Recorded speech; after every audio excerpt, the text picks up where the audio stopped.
Señor Dios, Padre Santo, buenas noches. Muchas gracias te damos, Señor, por regalarnos la bendición de estar esta noche aquí reunidos. Por la bendición que hemos tenido hace un momento, Señor, de conocer motivos de oración de nuestros hermanos. También de escuchar de ellos, Señor, agradecimientos a ti por tu misericordia, por tu amor, por tu bondad. Gracias, Señor Celestial, por regalarnos el podernos reunir, para estar juntos, Señor Celestial, para juntos clamar a ti, juntos cantarte y también juntos aprender de tu palabra. Gracias, Señor Celestial, por esa forma como tú nos pastoreas, nos cuidas, nos instruyes.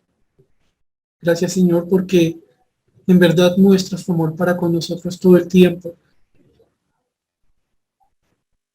No solo, Señor Celestial, lo hiciste cuando el Señor Jesucristo fue por nosotros a la cruz. Lo haces cada vez, Señor Celestial, que nos provees el alimento. Y nos regala, Señor Celestial, tener la salud suficiente para poder permanecer en esta tierra, Señor, para vivir para ti. Lo haces, Señor Celestial, cuando nos perdonas, cuando nos diriges, cuando nos enseñas. Padre Celestial, gracias. Y por favor, en tu misericordia, perdónanos. Por ofenderte y por fallarte, Señor. Límpianos, Señor. Y ayúdanos, por favor, Padre Celestial, para que tu bendita palabra esta noche, siendo anunciada en la forma que tú lo quieres, bajo la guía de tu Santo Espíritu, pueda ser aprendida por todos nosotros. En ese aprendizaje, Señor Celestial, que implica vivirla, que implica dejarnos cambiar a tu manera, Señor. Háblanos, instrúyenos, Señor, y ayúdanos, te lo pedimos. Señor Santo, gracias por tu misericordia, por tu palabra. Oramos a ti en el nombre del Señor Jesús. Amén. Bien, hermanos, habíamos hace 15 días avanzado otro poquito en torno a una porción que venimos mirando ya hace algunos miércoles. Ustedes recordarán que comenzamos el estudio de Deuteronomio 10, versículos 12 al 22. Mi hermano William, por demás, le voy a pedir el favor que en un momentico abra su micrófono y nos ayude con la lectura de Deuteronomio capítulo 10, versículos 12 al 22, para que mi hermano William Garrido nos ayude con la lectura de esta porción. Y como ustedes lo recordarán, mis hermanos, pues hemos estado viendo algunas cositas que el Señor quiere de su pueblo, que Él anhela que los que hemos creído en Él estemos mostrando para con Él. Y entonces vamos a leer, si les parece, Deuteronomio capítulo 10, versículos 2 al 22. Vamos todos, por favor, a Deuteronomio capítulo 10, versículos 2 al 22.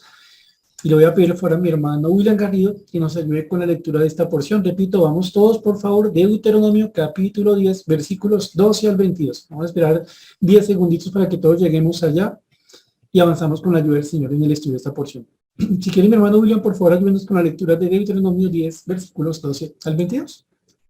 Gracias, pastor. Dice así la palabra de Dios, Deuteronomio 10, versículo 12. Ahora pues, Israel, ¿qué pide Jehová tu Dios de ti? Sino que temas a Jehová tu Dios, que andes en todos sus caminos y que lo ames y sirvas a Jehová tu Dios con todo tu corazón y con toda tu alma, que guardes los mandamientos de Jehová y sus estatutos, que yo te prescribo hoy, para que tengas prosperidad. He aquí, de Jehová tu Dios son los cielos y los cielos de los cielos, la tierra y todas las cosas que hay en ella. Solamente de tus padres se agradó Jehová para amarlos y escogió su descendencia después de ellos. A vosotros de entre todos los pueblos como en este día. Circuncidad pues el prepucio de vuestro corazón y no endurezcáis más vuestra cerviz. Porque Jehová vuestro Dios es Dios de dioses y Señor de señores, Dios grande, poderoso y temible, que no hace acepción de personas ni toma cohecho, que hace justicia al huérfano y a la viuda, que ama también al extranjero, dándole pan y vestido. Amaréis pues al extranjero, porque extranjeros fuisteis en la tierra de Egipto.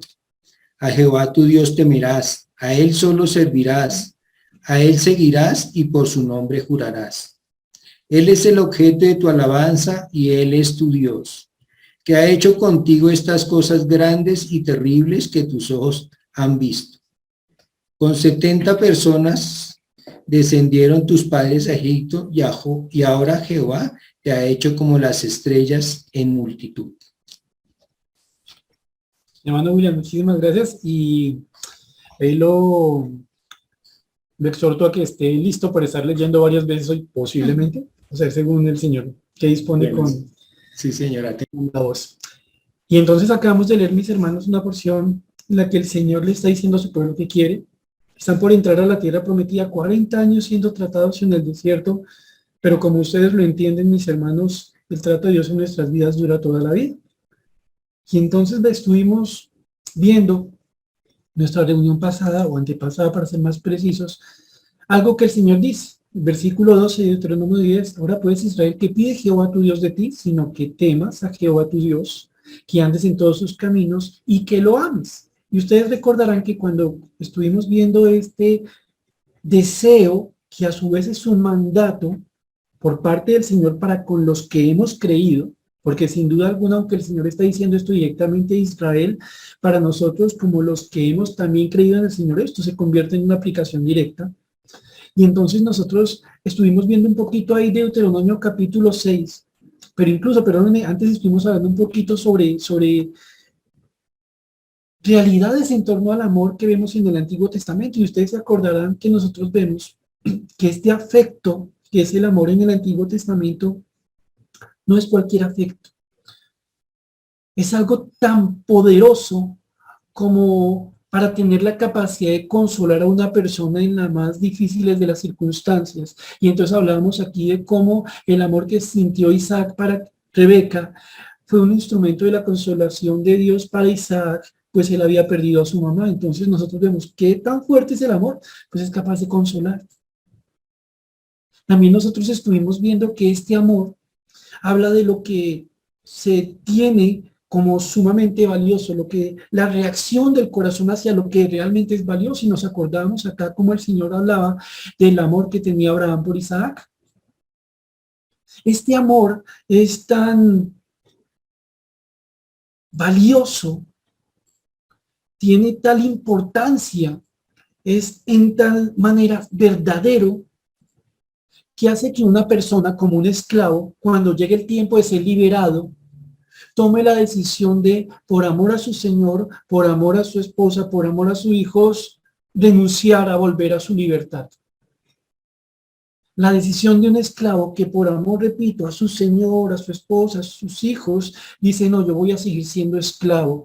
Y entonces nosotros vemos acá cómo así el amor es tan grande como para dejarnos a nosotros en una condición en la que renunciamos a algo que nunca de otra manera hubiéramos renunciado. Sí, eso es el amor.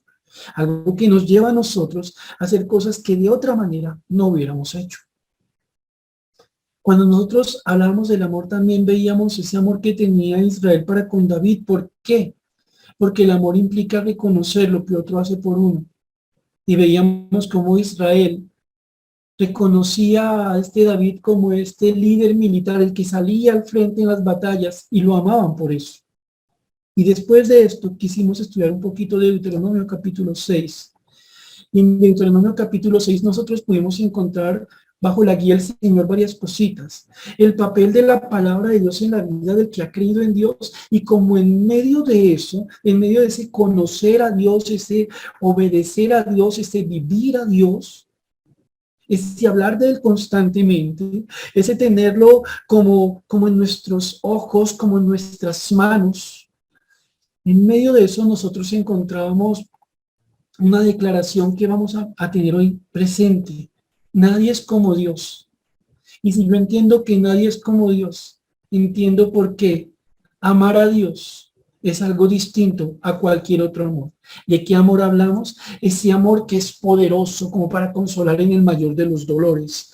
Ese amor que es poderoso, que es único, que es indescriptible, si se me permite la expresión, y nosotros lo encontramos en el amor, como les decía hace un momento, de Abraham para con Isaac. Y en últimas, entonces, estamos viendo, y terminamos aquí el resumen, cómo la palabra amor no debe ser algo que se llena de aire.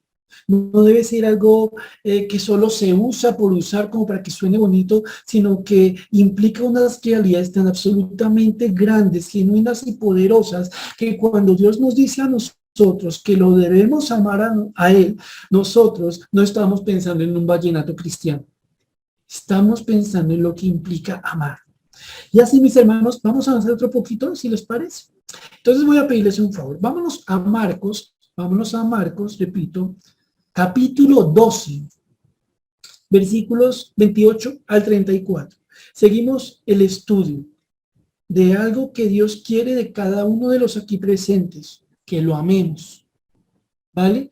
Ahora miremos un poco cómo el Señor mismo nos enseña sobre este amor en Marcos capítulo 12, versículos 28 al 34. Marcos 12, 28 al 34. Mi hermano William, otra vez le pido el favor que nos ayude con la lectura de Marcos capítulo 12, versículos 28 al 34. Atención a los detalles que ustedes van a encontrar a continuación sobre cómo el Señor va a unir dos realidades que a veces nosotros no consideramos como parte de un conjunto. A veces lo vemos como separado. Comprender quién es Dios lleva a amar a Dios, ¿vale? Entonces, nuestro hermano William, por favor, ayúdanos con la lectura Marcos 12, 28 al 34. Dice así Marcos 12, 28. Acercándose a uno de los escribas que los había oído disputar y sabía que les había respondido bien, le preguntó, ¿cuál es el primer mandamiento de todos? Jesús le respondió, el primer mandamiento de todos es: Oye Israel, el Señor nuestro Dios, el Señor uno es. Llamarás al Señor tu Dios con todo tu corazón y con toda tu alma, y con toda tu mente y con todas tus fuerzas. Este es el principal mandamiento. Y el segundo es semejante: amarás a tu prójimo como a ti mismo. No hay otro mandamiento mayor que estos. Entonces el escriba le dijo, bien maestro, verdad has dicho, que uno es Dios y no hay otro fuera de él. Y el amarle con todo el corazón, con todo el entendimiento, con todo el alma, con todas las fuerzas, y amar al prójimo como a uno mismo, es más que todos los holocaustos y sacrificios. Jesús entonces, viendo que había respondido sabiamente, le dijo, no estás lejos del reino de Dios. Y ya ninguno osaba preguntarle. Bueno, William, gracias. Y pues ustedes recordarán, mis hermanos, que esta porción que estamos leyendo es la que sigue a una encerrona que le hicieron un grupo de saduceos al Señor Jesús. Nosotros ya conocemos que en la época del Señor Jesucristo existían varios grupos, algunos eran de carácter político, otros eran de carácter religioso. Lo cierto es que iban agarrados entre ellos. Y un enfrentamiento constante que se tenía era entre el grupo de los saduceos y el grupo de los escribas y fariseos. Si ustedes leen un poquito atrás se dan cuenta que pues unos hombres habían llegado ahí donde el Señor Jesucristo, hombres del grupo de los saduceos, a ponerle una trampa para ver si lo podían utilizar a él para atacar a los fariseos. ¿Por qué? Es que como ustedes lo saben, los saduceos era un grupo que no creía en las cosas sobrenaturales de la palabra de Dios. Ellos no creían en los ángeles, ellos no creían en la resurrección, ellos creían en aquello que les parecía materialmente posible. Mientras, o por otro lado, los fariseos y los escribas sí creían en las cosas sobrenaturales, creían en los ángeles, creían en la resurrección. Y entonces, nosotros leemos ahí en la porción anterior, en el contexto de lo que estamos, de lo que acabamos de escuchar del hermano William, que unos saduceos llegan ahí a decirle pues al Señor Jesús que pues hay una mujer, un peligro completo, porque se casó con 7 hermanos y a los 7 los mató. Bueno, se murió antes que ellos, es lo que queremos decir con esto, y entonces ellos querían saber, según ellos, en el reino, de quién sería pues esposa, porque pues se había casado con los 7 hermanos, con ninguno había tenido hijos, entonces, bueno, ¿y cómo es la cosa? Y ellos querían de esta forma hacer que el Señor Jesucristo tal vez dijera, no, pues es que la resurrección no existe. Lo que ellos no sabían es que el Señor Jesucristo sabía lo que tenían en el corazón, que a ellos no les importaban las cosas de Dios, que ellos no tenían amor de Dios para conocer las cosas de Dios. Y el Señor Jesucristo les va a enseñar un principio, hermanos, que es impresionantemente preciso. Dios es Dios de vivos. Es Dios de vivos, como Abraham está vivo, aunque ahora no lo puedan ver, porque para ellos estaría muerto, pero ante su Señor no. Y entonces el Señor les va a contestar con contundencia, y entonces en ese momento también estaban al ladito pues unos fariseos, en medio de los cuales estaban unos escribas, y pues ellos dicen, uy, les dio duro a los saduceos, uy, los dejó callados, uy, que este Señor Jesús con una sola idea les desarmó toda su mentira sobre que Dios no hace cosas sobrenaturales. Entonces, es aquí donde nosotros encontramos esta historia que acabamos de leer con nuestro hermano William. Se le acerca a él un escriba. Si ustedes quieren ampliar un poco más la historia, pueden leer, no lo hagan ahora, sino tómenlo en notica para que en su casa o con más tiempo lo desarrollen mejor. Ustedes van a encontrar que el texto paralelo está ahí en Mateo 22, 34, 35. Ustedes van a encontrar ese texto paralelo ahí. Y entonces ustedes van a ver que en este momento que está pasando, pues estos escribas y fariseos están contentos, uy, le ganaron a los saduceos, los dejaron calladitos, sí, pero entre ellos asimismo se acercan al Señor también como para intentar entender qué tanto es. Nosotros vamos a ver que incluso se acercan a ellos, al Señor Jesús con el deseo de tentarlo, de probarlo, ¿sí? Y entonces dice que se le acerca uno de los escribas. Ahora, recordemos algo, ¿quiénes eran los escribas? Los escribas serían del mismo partido que los fariseos. Como ya nos lo han explicado en otros momentos, los fariseos eran personas que se consideraban muy santas, los separados en el medio de los judíos como los más celosos, como los más ortodoxos, como los que serían el mejor ejemplo en lo religioso, ¿cierto? Entonces aquí llega y se acerca un escriba, un doctor de la ley. Recuerden, el escriba va de la mano con el fariseo. Ese escriba se dedicaría a transcribir y transcribir y transcribir la ley, o sea que la conocía muy, pero muy bien. Esos hombres llegaban a conocer también la ley, que se les tomaba como los que tenían autoridad junto con los sacerdotes en la interpretación de la ley. Si alguien quería entender qué significaba la ley, pues que a mí le preguntamos al sacerdote o al escriba.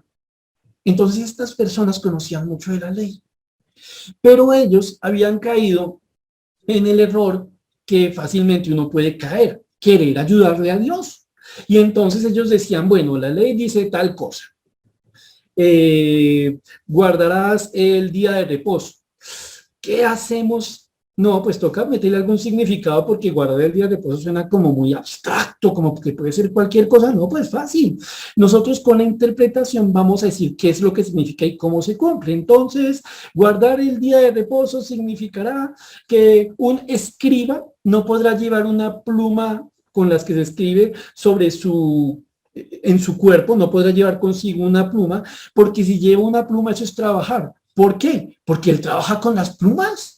Él escribe, entonces nadie puede llevar consigo aquello con lo que trabaja, porque eso es trabajar. Y de esta misma manera se inventaron toda una serie de ordenanzas, de mandatos de hombres, y los pusieron a la misma altura que los mandatos de Dios. Entonces, los escribas eran personas ortodoxas, eso no lo vamos a discutir nosotros, pero fueron personas que olvidaron que Dios no necesita ayuda, que Dios quiere obediencia. Esos escribas entonces se inventaron toda una serie de costumbres, tradiciones de hombres, y como si no fuera suficiente que se las hubieran inventado, hicieron todo lo posible por imponérsela a los demás judíos, como queriendo decir, judío, usted quiere ser ortodoxo en su manera de relacionarse con Dios, en su manera de amar a Dios, entonces tendrá que guardar lo que dijo Moisés y lo que dicen los ancianos, lo que dice la tradición. De estos hombres que estamos hablando, se acerca uno como lo estamos viendo aquí en Marcos 12:28.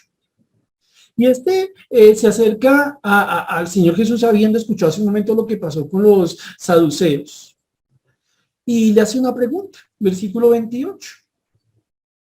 ¿Cuál es el primer mandamiento de todos? Ojo, un doctor de la ley, uno que conocería muy, pero muy bien el Antiguo Testamento, su interpretación, le está preguntando a uno que acaba de escuchar que Jehová cayó a los saduceos. Este hombre quiere probar al Señor Jesucristo. Y entonces le dice, maestro, ¿cuál es el primer mandamiento de todos? El Señor Jesucristo le contesta en el versículo 29. El primer mandamiento, es decir, el primero en lugar, el primero en el tiempo, el que está por encima de todos los mandamientos, es, oye Israel, el Señor nuestro Dios, el Señor uno es. Y amarás al Señor tu Dios con todo tu corazón y con toda tu alma y con todas tus fuerzas. Ese es el principal mandamiento. Manos, yo no sé si a ustedes ya les llamó algo la atención de lo que acabamos de leer. Porque si ustedes se dan cuenta, lo primero que está haciendo el Señor Jesucristo es citar la Shema, este reconocimiento que harían los judíos más ortodoxos todos los días, 2 veces al día, una confesión pública de quién es Dios. Pero algo que llama aquí mucho la atención es que el Señor, cuando le preguntan cuál es el principal mandamiento, Él no arranca diciendo, amarás al Señor tu Dios con todo tu corazón, con toda tu alma, con toda tu mente, con todas tus fuerzas. No dice eso, ¿cierto, mis hermanos? ¿Dónde arranca el Señor a explicarle a este escriba lo que significa el mandamiento de Dios, lo que es más importante para Dios? Si ustedes se dan cuenta, el Señor arranca recordándole a este escriba y recordándonos a nosotros que la base del mandamiento más importante, que es amar a Dios, está en el hecho de entender quién es Dios. Dense cuenta, mis hermanos, démonos cuenta dónde arranca el Señor su respuesta. Oye Israel, pon atención Israel, el Señor nuestro Dios, el Señor uno es. Ojo, nótenlo, mis hermanos, no arranca con el mandato amarás al Señor tu Dios, no. Y es aquí donde nosotros encontramos más bellas cosas en torno a lo que significa el amor a Dios. No hay un correcto amor a Dios en aquel que no entiende que solo hay un Dios. Si ustedes se dan cuenta, el Señor está diciendo, oye Israel, el Señor nuestro Dios, el Señor uno es. Y aquí la palabra uno es una forma de marcar un contraste muy claro con muchos. Este uno, este único, no es muchos, no es otros. ¿Qué está aquí poniéndonos a pensar el Señor esta noche? Lo mismo que le puso al pueblo cuando leemos allá, y permítanme se lo leo, no vayan allá, en Deuteronomio capítulo 6, Deuteronomio capítulo 6, versículos 4 al 5. El Señor aquí le está citando la famosa Shema, le está diciendo a un escriba que conocería esto muy bien, oye Israel, Jehová nuestro Dios, Jehová uno es. Amarás a Jehová tu Dios de todo tu corazón, de toda tu alma y de todas tus fuerzas. El escriba tendría que decir algo. Venga, lo que me está contestando el Señor Jesucristo tiene sentido. Yo lo conozco, lo he estudiado, lo he enseñado. El Antiguo Testamento en la Shema dice muy claramente que el Señor es uno. Y después de eso, no antes, después de eso es que dice, y amarás al Señor tu Dios, déjenme decirlo de alguna forma, con todo tu ser. Entonces, miren algo, mis hermanos, repito que a veces nosotros desligamos o que no lo tenemos presente como una sola realidad. No podemos amar a Dios correctamente cuando Dios no es para nosotros lo que Él realmente es. Lo repito, no podemos amar a Dios como Él merece ser amado cuando nosotros no consideramos a Dios como quien Él es realmente. Pensemos lo siguiente, mis hermanos. Nosotros consideramos que existe un riesgo llamado idolatría, ¿cierto? Y nosotros decimos, sí, sí, tan feo la idolatría, sí, mi tatarabuela que tiene esa virgencita allá en la esquina de la cocina, o mi tío ese que es todo raro, que tiene la matica de esa águila por allá cerca del cuarto y el vasito de agua por estos lados. Uy, sí, qué embarrada, qué horrible, qué es esto. Y nosotros nos molestamos con la idea de la idolatría, ¿cierto, mis hermanos? Pero lo que nosotros a veces no nos damos cuenta es que si algo no puede hacer una persona que tiene una virgencita por allá, un vasito de agua por aquí, una matica de sábila por acá, una patica de conejo a la que le ves y cosas por el estilo, nosotros no nos damos cuenta de algo. Estas personas están incapacitadas, imposibilitadas de amar a Dios. Pensemos lo siguiente. Llega una persona y le dice a ustedes, me dice a mí, no, no, no, mire, yo tengo un amor a Dios a mi manera. Y yo considero que sí, que el Señor Jesucristo vino, murió por los hombres y todo, sí, sí, sí, pero aquí entre nos, yo también creo en Buda, yo también creo en Mahoma, yo también creo en el Bitcoin, yo también creo en ayudarse, yo también creo en un montón de dioses, yo no tengo un problema para tener varios dioses porque yo soy inclusivo. Sí, yo reconozco a Cristo, lo que usted dice, lo que dice la Biblia, pero yo no solo creo en ese Dios. A la luz de lo que ustedes y yo estamos viendo esta noche, ¿saben qué conclusión podemos sacar nosotros? Que esta persona está imposibilitada de amar a Dios, de tener una genuina relación con Dios. Y si usted le dijera eso a la persona, puede que se le moleste y le diga, ¿cómo se le ocurre no ser respetuoso? ¿Cómo se me va a meter usted a calificar lo que es mi amor para con Dios? Pero podríamos nosotros contestar a la luz de la palabra, es que solo el que entiende que solo hay un Dios puede amar a Dios. Nadie que está aferrado a la idolatría en su corazón, que no piensa que Dios es uno, sino que son muchos, nadie que tenga en su corazón eso puede amar a Dios como Dios merece ser amado. Miren, lo repito y discúlpenme, mis hermanos, si ya lo hemos leído más de 2 veces, pero es necesario que lo tengamos claro.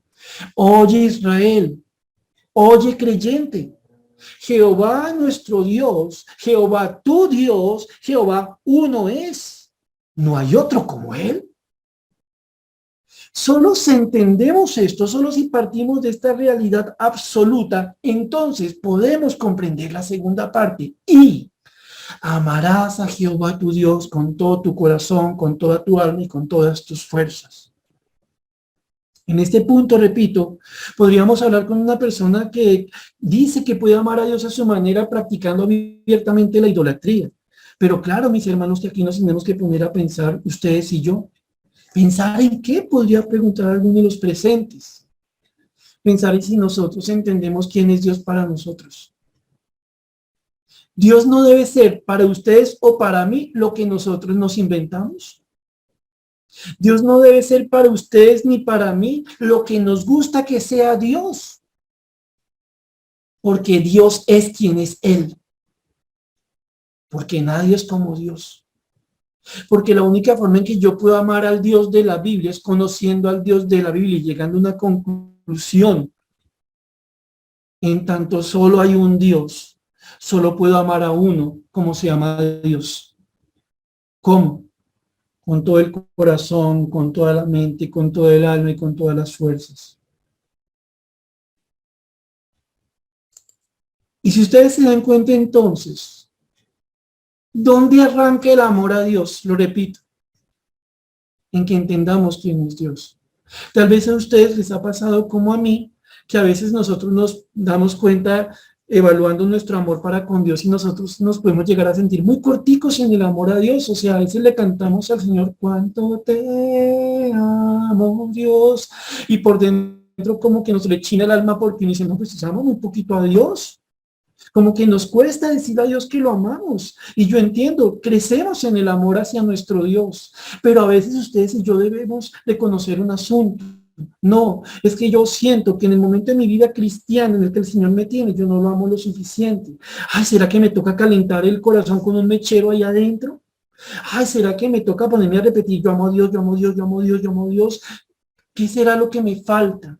A la luz de lo que estamos viendo en este momento, a veces no amamos a Dios como lo debemos amar, tan solamente porque no lo conocemos como lo debemos conocer.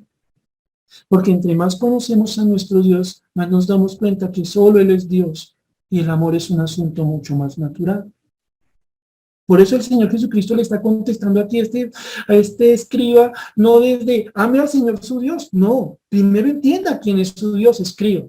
Primero entienda quién es su Dios, creyente. No ame a Dios desde la ignorancia, porque eso no es amor. Conózcalo. Y esto no quiero que suene cursi, mis hermanos, pero déjese enamorar de Dios por medio de conocerlo.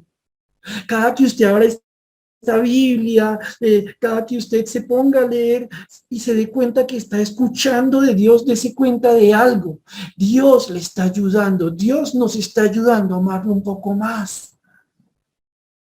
Y entonces, nosotros vemos en esa respuesta que el Señor Jesucristo le está dando a este escriba, que no solo la respuesta se queda en conozca a Dios como quien es Él, que solo Dios es Dios, y entonces ame a Dios como se le debe amar, con todo el corazón, con toda la mente, con todo el alma, con todas las fuerzas. Se entienda que el amor se extiende un poco más. ¡Wow! Y miren que aquí le están dando una clase a un escriba que vino con la intención de probarlo. Y entonces dice el versículo 31. Y el segundo, sí, el segundo en orden, después del amar al Señor nuestro Dios sobre todas las cosas, hay un segundo mandato en orden. El segundo es semejante. Amarás a tu prójimo como a ti mismo. No hay otro mandamiento mayor que estos. Ahora, noten algo interesante, mis hermanos. Ustedes acabaron de ver conmigo que el Señor está citando la Shema, lo que dice Deuteronomio, ¿cierto? Pero el Señor Jesucristo le está dando una lección realmente a este escriba. Recuerden lo siguiente, ¿quién era un escriba por regla general? Una persona que decía saber mucho de Dios, tanto como para creer que podía poner mandatos de hombres a la altura de los mandatos de Dios e imponerlos a las personas. Un escriba no sería una persona que se caracterizara mucho por el amor a las personas. Él amaría su religión, él amaría su estatus, él amaría su reconocimiento, él amaría que las personas lo respetaran por lo que sabía. El Señor a este escriba le está hablando al corazón delante de otros fariseos que están viendo esta conversación. Él le dice, escriba, hay un segundo elemento de aquello que se considera como lo más importante en materia de mandatos delante de Dios. No solo es conocer a Dios, seguramente escribe, usted será muy ortodoxo y reconocerá que solo hay un Dios. Y consecuentemente usted pensará que le ama con todo su ser. Escriba, hay un segundo punto que usted, que nosotros no podemos olvidar. Delante de Dios hace parte de un mismo conjunto. Delante de Dios hace parte de una sola realidad. Ame a su prójimo como a usted mismo. Ahora sí, no hay otro mandamiento mayor que estos. Ahora pensemos lo siguiente. ¿Cómo sería para un escriba escuchar al Señor diciéndole, ama a tu prójimo como a ti mismo, si en verdad quieres cumplir toda la ley? Listo, tú dices que amas a Dios y que lo amas con rectitud, que para ti no hay otro Dios y que amas al único verdadero Dios. Bien. Ahora hablemos del amor al prójimo. Y el escriba, como cualquier cristiano en la actualidad, podría decir, no, yo amo a mi prójimo como Dios quiere. Yo a mi prójimo lo trato en la manera que me parece más adecuada. Diría un escriba en ese momento, uy, no, claro, yo amo a mi prójimo. Y es como si el Señor Jesús preguntara a un escriba en ese momento, ¿cómo es que tú lo amas a tu manera? Pues no, yo estudio mucho la ley, ¿no? Y yo me pongo y me pregunto, bueno, ¿esto qué significa? Esto significa tal cosa, y esto cómo sigue, esto sigue de tal forma. Y eso es lo que yo enseño y es lo que yo impongo. Y si hay personas que no quieren vivir según lo que yo les enseño, que es como lo más ortodoxo, pues yo les tengo bronca. Por eso es que yo me agarro con los saduceos. Por eso es que no me gusta andar con publicanos y gente como esa. Ahí está el problema. Cuando el Señor le está diciendo a ese escriba, amarás a tu prójimo como a ti mismo, no le está diciendo, amarás a tu prójimo según te parece a ti mismo que lo debes amar. Le está diciendo a este escriba que al momento de amar a su prójimo tiene que considerar lo que es el verdadero amor. Y si este escriba se pusiera a pensar cosas tales como, será una carga para una persona decirle que ni se le ocurra dejarse sanar el día de reposo, ¿eso será una carga o eso será amor? ¡Wow! Porque yo he criticado a algunos que saltaban de la alegría cuando el Señor Jesús los sanaba. ¿Será que yo estoy poniéndole una carga o estoy amando a una persona cuando yo le digo, mire, usted no puede caminar más de tantos pasos el día sábado? El Señor Jesucristo pone al escriba, creo yo firmemente, a pensar qué lugar ocupa el prójimo en su vida, escriba. ¿Cómo lo ve? No puedes decir, escriba, que amas a Dios por encima de todas las cosas si amas a tu prójimo a tu manera. Miren, mis hermanos, que este punto es bien bonito y a la vez interesante, porque algunos de los presentes, yo mismo podría decir, no, mi amor para con Dios es muy, muy clarito, muy a la luz de la palabra, muy a la luz de sus mandatos. Y mi amor para con mi prójimo, pues no, yo también creo que soy muy recto en cómo le amo. ¿Cómo ama usted a su prójimo? No, pues yo siempre busco lo mejor para él. ¿Cómo es buscar lo mejor para él? No, pues lo que quiera. Si el muchacho me grita, siendo padre, pues no, yo me quedo calladito porque es que si lo regaño y lo disciplina, va y lo acomplejo y pobrecito se me marchita el muchacho y me mete una acción de tutela. No, no, yo no regaño al muchacho, yo no lo disciplino. Si yo le pregunto al muchacho, mi hijo, ¿cómo va su vida devocional? ¿Cómo van ese anhelo de crecer en el Señor? Y el muchacho me contesta, no se meta, no, pues yo entiendo, es que está en sus días, en su tiempo de muchacho, yo entiendo, entonces por amor, pues yo me quedo calladito. Si de pronto a mi esposo, que yo lo veo, que puede pegarse al televisor 1 hora, 2 horas, hacer cositas, de pronto yo le digo, mi hijo, venga, estudiamos la palabra juntos, y mi esposo me mira así como rayadito, como que esta señora, ¿qué le dio? Qué fastidio, ya se le salió el cristiano. Pues yo, pues no le voy a decir que mi hijo, que considere cómo va su relación con Dios, porque es que no, yo no tengo que permitir que se me ofenda, ¿cierto?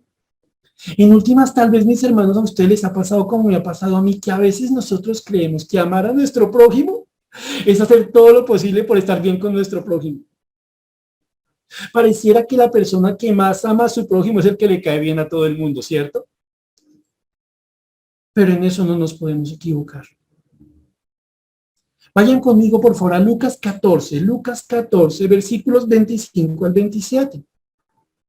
Si es cierto que la única manera de amar correctamente a Dios es conociendo a Dios según Él mismo se nos ha revelado, según Él mismo nos ha mostrado quién es Él y lo que Él quiere de nosotros a través de su palabra, también es cierto que la única forma correcta de amar al prójimo es amándolo en la forma en que Dios manda que se le ame. Si se quiere, por aquí, por ningún lado, hay posibilidades de que nosotros digamos que amamos a nuestra manera. Aquí no hay lugar para el capricho, ni para el orgullo. Lucas 14, versículos 25 al 27, se convierten en un llamado de atención del Señor para que pensemos un poco en lo que significa amar a nuestro prójimo. Ojo, en un conjunto que yo no puedo dividir, que implica también amar a Dios. ¿Qué dice Lucas 14, 25 al 27? Dice lo siguiente. Grandes multitudes iban con él y volviéndose les dijo, si alguno viene a mí y no aborrece a su padre y madre y mujer e hijos y hermanos y hermanas y aún su propia vida, no puede ser mi discípulo. Y el que no lleva su cruz y viene en pos de mí, no puede ser mi discípulo. Miren lo que está diciendo aquí el Señor. ¿Quieres tú, escriba, comprender cuál es el principal mandamiento? ¿Qué es dentro de la voluntad de Dios lo que está por encima de todo? Bueno, lo primero, conoce a tu Dios y entiende que solo Él es Dios. De acuerdo, Señor, estoy de acuerdo con eso, lo creo. Listo. Si entiendes esto, entonces comprenderás que a ese Dios que es único se le va a amar con todo el ser. ¿De acuerdo? Escriba, de acuerdo, Señor. Listo. Hay una segunda cosa que quiero que tengas presente, escriba, creyente. Que falta la mitad de la historia. Una historia de la que no nos gusta mucho que nos hablen, porque es la parte difícil, ¿cierto? Ame a su prójimo. Ya de por sí es difícil que nos digan que amemos a nuestro prójimo porque nuestro prójimo es diferente, porque nuestro prójimo es difícil, porque nuestro prójimo es como nosotros. Ya por ese lado la cosa se pone difícil. Es más fácil amar al Dios de la Biblia, que envió a su Hijo a morir por nuestros pecados, que todo el tiempo tiene su oído inclinado en nuestra oración, que nos perdona, que nos levanta, que nos enseña, que nos provee. Pero amar al prójimo, al que me hace caer, al que me cae encima, al que me maltratan hasta con la mirada, al que pareciera toda hora andar en modo pelea, al que hace las cosas que no me gustan. Señor, eso es muy difícil. Pero démonos cuenta que nos dice aquí el Señor. Nos está diciendo, es que lo aprendamos a amar a nuestro prójimo, a los que son como ustedes y como yo, mis hermanos. En este momento, y no quiero ser incómodo con lo que voy a decir, es posible que usted no esté escuchando ese tiempo de enseñanza solo, tal vez tenga a su lado al hijo, a la hija, al esposo, a la esposa, y siente ciertos correntazos allá adentro porque usted dice, es que ni me tocara otro chino, otra hija, otro esposo, pero tenía que tocarme este. Mis hermanos, ¿qué nos dice la palabra de Dios? No lo ame a su manera. Señor, es que ni siquiera lo quiero amar, podría decir alguno de los presentes. No, no es una opción. Lo vas a aprender a amar. ¿Cómo lo voy a aprender a amar? Abórreselo. Raro, ¿cierto? Abórreselo. Ámalo menos. Ama menos a tu padre, a tu madre, a tu mujer, a tus hijos, incluso tu propia vida. Ámalos menos. No entiendo, Señor. Sí, ven, te explico. Dios nos pone a pensar con su palabra. Entiende quién es Dios. Es único. Nadie es como Él. Está por encima de todo y de todos. Solo Él es Dios. Y a Él se le debe amar con todo el ser. Alma, fuerza, mente, con todo nuestro ser, ¿cierto? Por ende, no es posible que en el mismo lugar que se encuentra Dios se encuentre don papito, doña mamita, don hijito, don esposo. No, porque nadie es como Dios. Ninguno de estos, por mucho que los queramos, es como Dios. Entonces el Señor está por encima de todo. Y cuando entendemos que está por encima de todo, le queremos amar a Él por encima de todo, porque nadie es como Él. Pero ahora el Señor me dice, listo, ahora quiero que me pongas mucho cuidado. Porque yo que estoy por encima de todo, que soy tu Dios, te quiero enseñar a tratar a las personas que están a tu lado. Porque si realmente me amas, me amarás como yo quiero ser amado, obedeciéndome. Y en el campo de la obediencia a Dios hay un espacio grandísimo que se llama el amor al prójimo. Señor, entonces, ¿cómo puedo hacer para amarte por encima de todas las cosas si me estás mandando que ame a mi prójimo, Señor? Necesito que confieses, te arrepientas, te deshagas de todas aquellas cosas en las que tú tienes a tu prójimo en un lugar que no le corresponde. Cada vez que tú quieras amar a tu prójimo y producto de ese amor ya haya un conflicto entre el amor a tu prójimo y el amor a Dios, tú ya sabes que tienes que tomar una decisión. La decisión, ¿cuál es? Por si acaso, ámalo menos. Madre, padre, tiene a su hijo, está creciendo. Usted lo nota, ya se atreve a decir no y pide razones. Parece que argumenta más, está más grande, parece que piensa más rápido. Y usted le da una orden, y usted le dice que haga algo, y usted sabe que lo que le está diciendo es conforme a la voluntad de Dios. pero usted nota que él no quiere obedecer. Y usted en ese punto se encuentra ante una situación difícil, molesta. Sabe que puede decirle al muchacho, ya, mijo, yo no voy a insistirle, haga lo que quiera, ya. Y por dentro usted piensa, todo lo que hago por mantener la paz en el hogar. Todo lo que yo hago porque el muchacho no se ponga a pelear conmigo. Pero hay un problema. Cuando se toma tal decisión, cuando el padre renuncia a ser honrado por su hijo, a lo que está renunciando es a amar a Dios. Porque Dios está por encima de todo. Porque Dios es el que ha establecido su voluntad. Y entonces, un padre que realmente quiere amar a su muchacho va a entender algo. En este punto, voy a aborrecer, voy a amar menos lo que a él le parece importante para en este lugar hacer lo que es más importante para Dios. En este punto tomo una decisión. No voy a amar según el afecto carnal, según la emoción. Voy a amar según el entendimiento de Dios. Y debo entender en ese momento concreto algo. Tengo que tomar la posición del padre que, si es del caso, ejerce disciplina. No porque guste de castigar a su hijo, sino porque entiende algo. La manera más sabia, la mejor manera de amar a un hijo rebelde no es aplaudiendo su rebeldía, sino confrontándola. Y no es posible confrontar la rebeldía de un hijo, sino a partir del sometimiento a la voluntad de Dios. Lo que nosotros tenemos enfrente esta noche es la comprensión de que aquel que quiere amar a Dios por encima de todas las cosas renunciará voluntariamente a caer bien siempre. Sí, mis hermanos, no es fácil. El Señor le está diciendo a estos que quieren ser sus discípulos: si ustedes realmente quieren ser mis discípulos, si ustedes quieren ir detrás mío, tienen que aprender que por encima de la voluntad de Dios no hay nada, que a la altura de la voluntad de Dios no hay nada, que en materia de amor, el amor se debe completamente a Dios, que si usted quiere aprender a amar a su padre, a su madre, a su hijo y a usted mismo, tiene que coger sus quereres, sus anhelos, sus sueños, su manera de amar y pasarlo por un colador llamado el amor de Dios. Y lo que primará es el amor de Dios por encima de todo.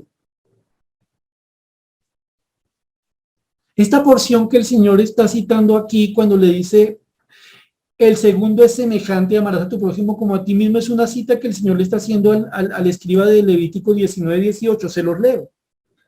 No te vengarás ni guardarás rencor a los hijos de tu pueblo, sino amarás a tu prójimo como a ti mismo. Yo, Jehová. ¿Qué acabamos de leer? Levítico 19:18. Es decir, que en la respuesta que el Señor Jesús le está dando a este escriba sobre qué es lo más importante, le está citando de nuevo la palabra de Dios. Este escriba la conoce, por lo menos el Antiguo Testamento. Le está diciendo aquí al escriba algo que tal vez él no esperaría en ese momento. Es cierto, no solo puedo pensar yo que amo a Dios cuando lo amo por encima de todas las cosas. El mismo Dios me dijo que el que le ama a él tiene que aprender a amar a su prójimo. Pero el que ama a Dios y quiere realmente amar a su prójimo, tiene que aprenderlo a amar a la luz de la palabra de Dios. Y entonces no puede permitirse un amor que compita con el amor de Dios hacia esa persona. Repito, no es fácil, es necesario. Cada vez, mis hermanos, que ustedes o yo estemos ante una encrucijada en la que parezca que hacer como más que hacer la voluntad de Dios, que amar según lo que Dios quiere, cada que pensemos que eso es más difícil que solamente ser una alcahueta, recordemos algo. Por amor a mi Señor, la voluntad de mi Señor está por encima de todo. Yo quiero amar a mi Señor, lo demostraré en la forma en que amo a los demás. Ya vamos a ver algo más en un momento. Ahora, miren lo que dice acá. Entonces él escribió, versículo 33, le dijo: bien, maestro, verdad has dicho, que uno es Dios y no hay otro fuera de él. y el amarle con todo el corazón, con todo el entendimiento, con todo el alma y con todas las fuerzas. Y amar al prójimo como uno mismo es más que todos los holocaustos y sacrificios. No hay ofrenda encendida. No hay sacrificio que yo le pueda llevar a mi Dios que tenga un mayor valor ante Él que amarlo por encima de todo y amarlo por medio de un amor correcto a mi prójimo. Señor Jesús, Maestro, tiene toda la razón. ¿Quién le está diciendo esto al Señor Jesús? Un hombre que se supone que conoce muy bien la ley, que es maestro en su interpretación. Un ortodoxo. Jesús entonces, viendo que había respondido sabiamente, es decir, que respondió con sensatez, le dijo: no estás lejos del reino de Dios. Y ya ninguno osaba preguntar. El Señor Jesucristo se da cuenta que este hombre está de acuerdo con lo que Dios dice sobre el amor. Es una respuesta sensata. Es la respuesta de uno que entiende lo que es correcto ortodoxamente hablando, bíblicamente hablando, mejor. Pero el Señor Jesucristo le dice algo que lo debió haber puesto a pensar. No estás lejos. Significa, no estás a un largo camino del reino de Dios. Entonces, alguno diría, no, ay, chévere, chévere, chévere, no estoy lejos del reino de Dios, no estoy lejos de la voluntad de Dios. Pero eso no debiera alegrarnos. Debiera advertirnos. Porque no es lo mismo estar cerca que estar en. El Señor Jesucristo le acaba de decir a este hombre: mire, lo que usted sabe es sensato. Lo que usted tiene en su mente sobre lo que es más importante para Dios, usted dice que está bien, pero no lo cree. El Señor Jesucristo le está diciendo: no estás lejos. No le está diciendo que ya es parte, que ya es un ciudadano del reino de los cielos. ¿Por qué? Porque este hombre, a pesar de que sabe muchas cosas de la palabra de Dios, no ha creído todavía en el Dios de la palabra. Tiene frente a sí a Jesucristo, el Hijo de Dios, que vino a la tierra para morir por los pecados de todos los hombres, incluyendo ese doctor, incluyendo ese experto en la ley. Pero este hombre estaba ocupado creyendo que entendía las cosas, al punto que le dice a Jesús: bien, pero no se da cuenta de algo, y esto es esencial, mis hermanos. Ustedes y yo podríamos saber todo sobre el amor de Dios. Podríamos recitar muchísimas porciones de la palabra de Dios sobre el amor de Dios, sobre el amor al prójimo. Pero es imposible amar a la manera de Dios si primero no hemos recibido el amor de Dios. Y no es posible recibir el amor de Dios si primeramente nosotros no creemos en lo que Dios demostró en la cruz. No hay amor sin cruz. No hay amor en solo saber lo que dice la Biblia sobre el amor. Este hombre sabía mucho más que nosotros, mis hermanos, mucho más. Pero tan solo no estaba lejos. La tragedia no está en Cristo. Miren, los demás que están con él no se atreven a preguntarle nada más a Jesús. Para ellos, la respuesta de Jesús es correcta, pero lo que no se dan cuenta es que la respuesta de ellos es insuficiente delante de Dios. ¿De qué les sirve a ellos decir que aman a Dios si no lo están amando? ¿De qué les sirve a ellos explicar cómo se ama a Dios si son incapaces de amar a ese Dios? ¿De qué les sirve decir a ellos que solo hay un Dios? Que hay que amarlo con toda la mente, con todo el alma, con todas las fuerzas, con todo el ser. Si todavía están muertos en sus delitos y pecados, si sus fuerzas, si su mente, si su alma, si su ser completo está lejos de aquel al que dicen amar, no lo entienden, no se dan cuenta. Pero el Señor Jesucristo está mostrando amor para con ellos, para con este escribe en este momento. Porque el Señor Jesucristo está amando. Es aquí, mis hermanos, donde nosotros nos damos cuenta. Vamos rápidamente a una porción más. Vamos a Juan capítulo 4. Vamos a Juan capítulo 4, versículos 7 al 11. Juan capítulo 4, versículos 7 al 11, se los leo, dice lo siguiente. Amados, amémonos unos a otros, porque el amor es de Dios. Todo aquel que ama es nacido de Dios y conoce a Dios. El que no ama no ha conocido a Dios, porque Dios es amor. En esto se mostró el amor de Dios para con nosotros. Es que en que Dios envió a su Hijo unigénito al mundo, para que vivamos por él. En esto consiste el amor, no en que nosotros hayamos amado a Dios, sino en que Él nos amó a nosotros y envió a su Hijo en propiciación por nuestros pecados. Amados, si Dios nos ha amado así, debemos también nosotros amarnos unos a otros. ¿Qué encontramos aquí? La necesidad de comprender que nuestro corazón tiende a engañar. En este caso, un conjunto de falsos maestros le estarían enseñando a la iglesia que el amor al prójimo no era un asunto importante. Sería un conjunto de personas que le estarían diciendo a los demás que este amor a Dios sería un asunto sin mayor importancia. Y nosotros encontramos aquí algo, mis hermanos.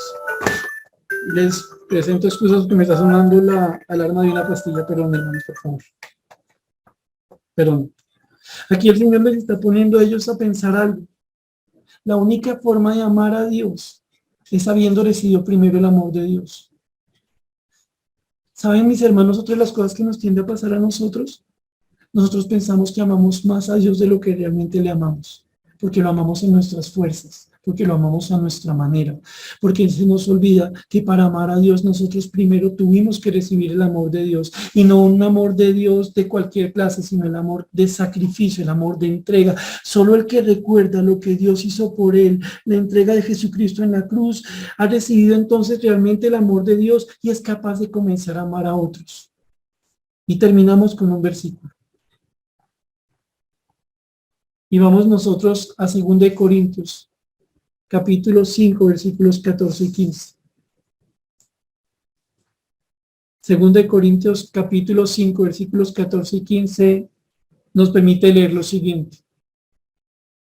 Porque el amor de Cristo nos constriñe, pensando esto, que si uno murió por todos, luego todos murieron, y por todos murió, para que los que viven ya no vivan para sí, sino para aquel que murió y resucitó por ellos. Tal vez, mis hermanos, y con eso estamos terminando, usted pudiera pensar como tal vez me ha pasado a mí, que el problema de amar al prójimo como una manera de amar a Dios, como una expresión de amar a Dios, está en que a veces es infructuoso, es difícil, porque nuestro prójimo es como nosotros. Pero tal vez otro de los problemas está en que me da miedo amar en vano. Me da cosa que amar a mi prójimo con el amor de Dios no tenga fruto, como que sea un amor estéril. Y entonces el Señor nos calla, nos recuerda algo. Nunca el amor de Dios es estéril. Nunca el amor de Dios queda sin fruto. ¿De dónde sacó eso? Mi hermano, usted y cada creyente aquí reunido somos prueba de que el amor de Dios tiene el poder suficiente para transformar las cosas. ¿Qué tan cierto es esto? Un hombre que perseguía cristianos, que participó de la muerte del primero de los mártires de la iglesia cristiana, está diciendo aquí lo siguiente: el amor de Cristo nos constriñe, el amor de Cristo aprieta el alma. ¿Quién lo dice? Un perseguidor, uno que vivía por su justicia, uno que creía que amaba a Dios, pero no entendía el amor de Dios. Ahora, habiendo sido amado por Cristo, tiene el corazón constreñido, tiene el corazón apretado, tiene el corazón que no se puede quedar quieto. Ahora necesita amar a su Dios. ¿Y cómo necesita amar a su Dios? Versículo 2 y terminamos, 15 y terminamos. Por todos murió, para que los que viven ya no vivan para sí, sino para aquel que murió y resucitó por ellos.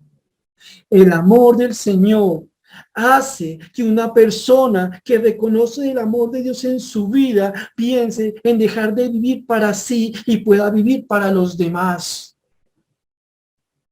Aquí, terminando, encontramos entonces que el Señor nos manda a nosotros amarle.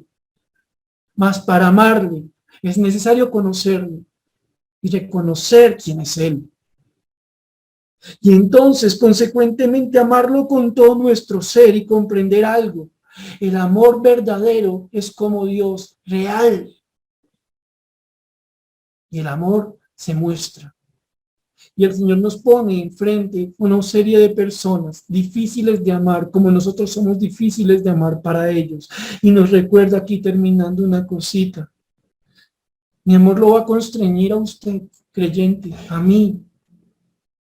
El amor de Dios nos va a cambiar, nos va a apretujar el alma para que nosotros dejemos de vivir solo para nosotros y podamos vivir para los otros. Y entonces los otros puedan decir algo, no solo con palabras, sino con hechos. Esta persona realmente me ama. Esta persona realmente ama a Dios. Entonces, reconocemos que cuando el Señor nos manda a amarle, tenemos que pensar en muchas cosas. Pero ¿qué tal si arrancamos rogándole al Señor que nos ayude a conocerlo cada día un poquito más? Y a perder el temor, a hacer a un lado el temor de que obedecer al Señor en materia de amar a nuestro prójimo es algo que no va a tener fruto. Terminamos en oración.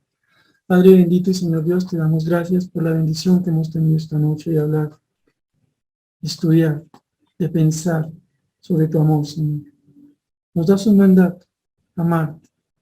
Amarte por encima de todo y de todos.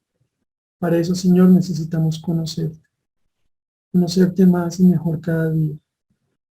Para consecuentemente amarte más y mejor cada día. No con el amor que le sale a uno del corazón, según la carne, sino con ese amor con el que tú nos has amado primero. Ese amor de sacrificio, ese amor que no es un sentimiento solamente, es una realidad, Señor. Ayúdanos también, Señor, porque nos pones a pensar en algo esta noche. Si decimos que te amamos, es indispensable amar a nuestro prójimo, pero no a nuestra manera, sino a la tuya. Señor, quita de nosotros las excusas y pretextos que nos quieren llevar a resistirnos a este mandato. Ayúdanos a recordar algo. Como lo hiciste con Pablo y lo has hecho con nosotros, tu amor constriñe. Obra en nosotros, Señor, para que podamos amar y que aquellos que reciben este amor también sean cambiados por ti. Oramos a ti agradecidos en el nombre del Señor Jesús. Amén. Mis hermanos, Dios les bendiga. Vamos a tener un himno breve y pasamos a terminar.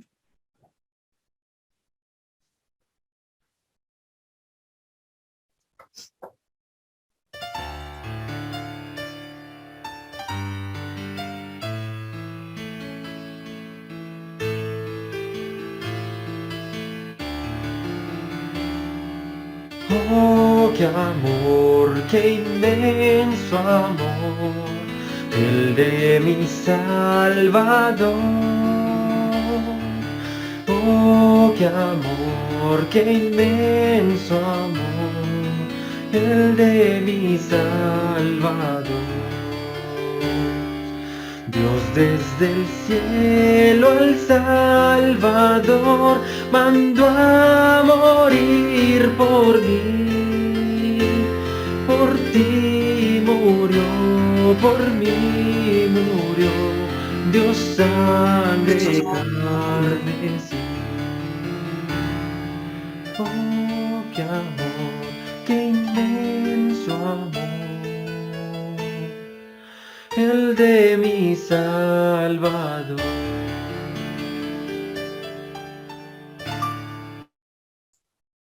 Señor bendito Padre, gracias de nuevo por darnos la bendición de reunirnos, Señor, de congregarnos. Y gracias, Señor, por tu palabra. Señor, tú sabes, cada uno de nosotros, de qué manera te está amando al tiempo presente. Solo te pedimos, Señor, que nos ayudes a amarte como tú mereces ser amado. Que nos enseñes a amarte, Señor bendito, como tú quieres ser amado. Que nos ayudes a entender, Señor, que es absolutamente imposible decir que te amamos cuando no estamos amando a aquellos que pusiste a nuestro lado. Gracias, Señor, por tu palabra. En el nombre del Señor Jesús.